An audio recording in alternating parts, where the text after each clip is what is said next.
사랑하는 보광중앙교회 성도 여러분, 큰 은총을 힘입은 자답게 두려워하지 말고 힘있게 일어서서 한날을 시작하시기 바랍니다.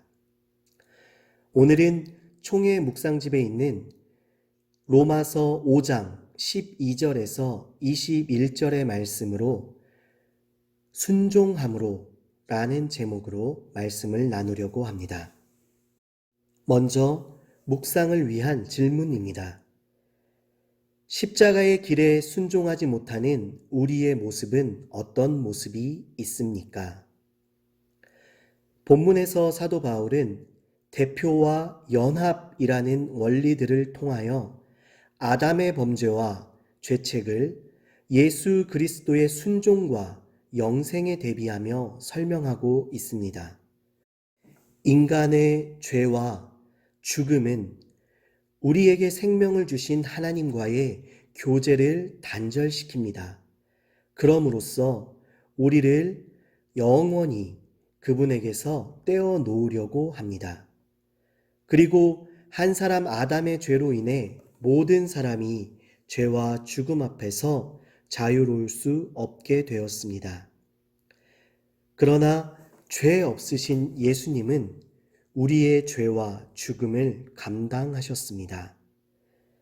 인간의 몸으로 오신 예수님은 하나님의 뜻에 순종함으로써 하나님의 공의를 만족시키셨습니다. 즉, 주님의 순종이 인간의 불순종을 능가한 것입니다. 예수님의 순종을 통해 우리들은 의인의 자리에 서게 되었습니다. 죄의 짐들을 벗고 주님 안에서 참 자유와 생명과 힘을 얻게 된 것입니다. 순종은 자신의 의지를 하나님께 완전히 굽히는 것입니다. 아버지의 뜻을 구하고 기꺼이 순종하신 우리 예수님처럼 우리도 하나님의 뜻을 구하고 그 뜻에 온전히 순종해야 합니다. 한치 앞도 분별하지 못하는 인간이 가진 어리석음을 시인하고 하나님의 뜻을 묻는 그런 우리가 되어야 합니다. 하나님의 뜻에 기꺼이 응답하는 것, 이것이 바로 순종의 핵심입니다. 하나님께 온전히 순종하게 될 때 우리는 세상을 바꾸시고 세상을 변혁하시는 하나님의 뜻을 이 땅 가운데에 온전히 실현할 수 있게 될 것입니다. 예수 그리스도 그분께서는 하나님께서 주신 십자가의 길을 마다하지 아니하시고 하나님에 대한 완전한 순종으로 그 길을 걸어가셨습니다.